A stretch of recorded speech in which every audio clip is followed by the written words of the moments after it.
Linaw na linaw ah. Ah! Tatawagin ko sila. Asan sila? Asan na sila si Sanjay? Sabi niya, papunta na. Ano niya naman siya, papunta na mamaya pala sa store. Ayan, nakabidyo tayo. Ano kayo yan? Naka-live kayo? Hindi nakalagyan. Good morning po mga kapatid. Magalang po na pakikipagkamay sa inyong lahat at mano po sa nakakataas. INF Leo at ICF May. Good morning po sa inyo. Bago po tayo mag-umpisa sa ating mga talakayin, kantahin po natin yung ating guardian song. Tayo po tayo at kumanta. Bro, pwede ka.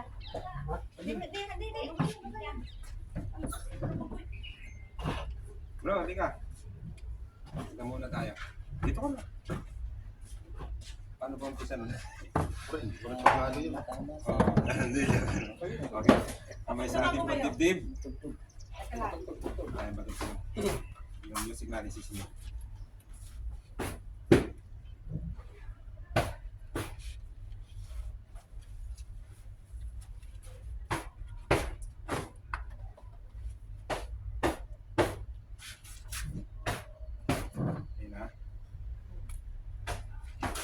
Volume muna.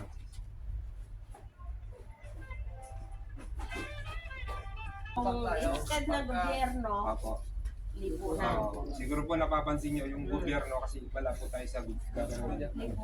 Kaya lipunan Pag po yung... kinakanta natin, lipunan. Apo. So mga kapatid, manalangin po tayo ng konti. Sariling panalangin. Yung po tayo at manalangin. Panginoon po namin Diyos, maraming salamat po sa ipinagkakaloob po ninyong biyaya sa amin. Lalong-lalo na po sa araw-araw na lagi niyo po kami ginagabayan at iniiwas sa lahat ng kapamakan. Lalong-lalo na po kami na nandito po sa ibang bansa upang maghanap buhay para po sa aming pamilya. Naway ganun din po sa aming pamilya na lagi po silang ligtas sa anumang kapamakan. Ama, maraming salamat din po sa mga biyaya na binibigay niyo po sa amin na nagbibigay lakas sa aming pangangatawan. Naway patuloy niyo po kaming gabayan, Amang Diyos, at biyayaan at iiwas sa lahat ng kapamakan. Kami po na magkakapatid sa aming pong kapatirang guardians, lalo na po sa TGBII at ganoon din po sa aming mga pamilya dito po sa abroad at sa aming pong bansa. Amang Diyos, sumasampalataya po ako na dinig niyo po ang ating dalangin. Hinihiling po namin ng lahat nito sa ngalan po ng aming Panginoong Jesucristo ang palabagligtas namin. Kapatid, upo po tayo. Kuha ko dito ng gagawin ko muna. Kasi sa upuan to. Oo. Pera muna yung upuan eh. Tawar ko sa taboy. Yung black mga. Ganun may ako daw. Bago po tayo dumako dun sa mga talakayan po natin, welcome po sa ating mga kapatid, kila Bromar at kay Sis May at sa ating pong magiging kapatid mo, si Bro Gerald at si Bro Corny po na nagpa-adapt po sa atin. Malubos po kami nagpapasalamat sa inyo mga kapatid na sumali po kayo sa ating kapatirang at bago po natin umpisahan yung ating pong mga agenda, since na si ICF May po yung nandirito bilang nakakataas po natin. Sis, iniingan po natin tayo ng konting salita sa ating pong mga kapatid. Hindi, huwag kang kay Bro Bugoy yan. Good morning po sa ating lahat.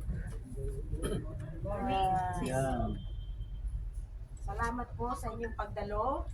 At siyempre, lalong-lalo na po sila Romar at Sisley na matagal na silang hindi nakadalo, ngayon lang uli. So, salamat po sa inyong pagdating at sa ating aspirant. Salamat sa pagdalo. So, ngayon, tapos sa atin dito sa ating Matatag chapter. matatag chapter, si Bro Corley. Salamat po sa inyong pagdalo. Sana po sa meeting po natin na ito, sana maging maganda ang pagtalakay natin at isa isip at isa puso po natin kung ano man po ang mapagdesisyon natin ngayon at kung ano man po ang ating matatalakay na mahaba. So inaasahan po namin na sana kayo ay taos-pusong kikinig at sana po sa susunod na meeting natin ay nandirito pa rin po kayo. Tuloy-tuloy lang po tayo para lalong maging matatag po ang ating pinumpisang PGBII, kapatiran natin, lahat po ng mga members, officers, sana po lahat tayo ay magkaisa. Yun lang po, dito na po hapaan para marami po tayong magkakalang. Maraming salamat po, Sis May. At ngayon po, inihiling ko po na magsalita rin po yung ating INF, Leo. Bro, magbigay ka ng mensahe sa kanila. Good morning mga kapatid, mga sis. Good morning. So yung ko na lang, baka next na meeting, doon tayo gaganap ng election ng presidente at saka vice. Saka yung mga designated na gawin kong MI, Master Initiator, and then si Brudong. Yun ang parang gusto kong magkaroon kayo ng kanya-kanyang posisyon. Para kung pagdating ng mga walking, hindi mo siguro si Bro Corning, kaya mo siguro ang kanya, tatakbong presidente o vice. Walking na yan. Kasi wala tayo talagang... Wala pong tanggihan yan. Pagka talagang ibiloto ka ng mga member natin, at least tanggapin natin. Wala pa nang tumatayo yung mga presidente dahil pa na nagsibak out sila. Sila nang nangyari yan. Pangatlong beses nang walang nabubong presidente bag mula 2023. Puros pan, pagka nag-a-appoint ako, tumatak, mamamaya, hindi na siya. Hindi pwede yung gano'n yung kadas. Kaya nga may nakatayin kadas ka lang, respeto mo yung tatak natin, di ba? Maging mo. Kaya pagka natin lang ako, pagka natin lang ako, hindi pa yung gawa na si Paulo Silvio. Pati kasama na hindi ka na pwede babayan yan. Siguro ito, kaso maayaw pa siya. Kaya kung pwede yan, dapat ngayon, naranay pa pa na si Brudong. Matagal na rin ito, 2021. Ang hiling ko pagka-pan, yun number 1, presidente ang pan. Gusto kong masakabais na walang tatanggi sa pwesto. Pag mula, siyempre, babagoy natin yung line-up ng pan. Baka kasi, Magre-re-elect kayo ng RMD panibago. na siya, pagka-pan. Wala tayong may promote na is RMD ngayon kasi dati nung nasa GBA ako, is RMD meron. Nung itong tagaligtas na, wala nang position na is RMD. Pag RMD ka, dapat tumakbo kang presidente para ma-promote ang founder na. Yun ang pinag-usapan namin ni Chairman nung pumunta sa nakarang linggo. Yun lang, basta pag kung gusto nyo magpasok mga pan, ma-aspiran natin, sige, go lang sa para dumami yung pan.